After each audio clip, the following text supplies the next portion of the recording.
when we are engaged in such a high-level commitment for such an important purpose for the human community of the planet and for those individual men and women in need, we carry a special obligation. And for those of us, Johannes and I in particular, who come in this new leadership role, we know that we are building on strong foundations. To use an old phrase, but it's very suitable for this occasion, if we are able to climb to great heights, it will be because we've been standing on the shoulders of giants.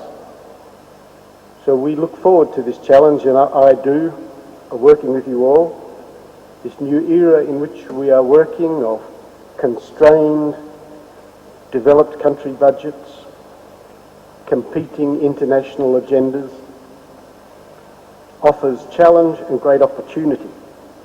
It means we need to focus even more tightly on our priorities, to match our resources against our priorities.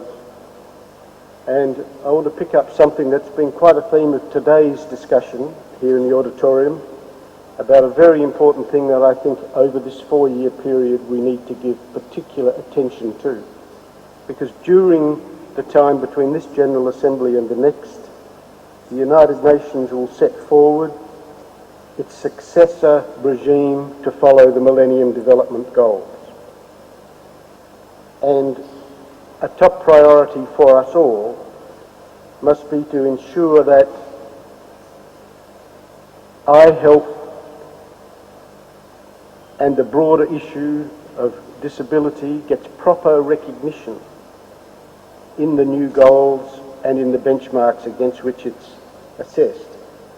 Not as a matter of pride for us that what we think is important is recognised by the world. That's not unimportant, but it's not the reason.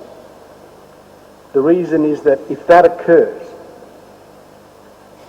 I have seen how national governments, both developing countries and donors, apply themselves with particular endeavour to ensure that they maximise the flow of resources to the goals and targets set by the Millennium Development Goals. And if we want to ensure that there are more resources flowing to enhance the lives of people who might otherwise be classified as blind or visually impaired, we have to focus on making sure that our priority is reflected in the global priority, and that is something about which I will commit myself for these next 4 years.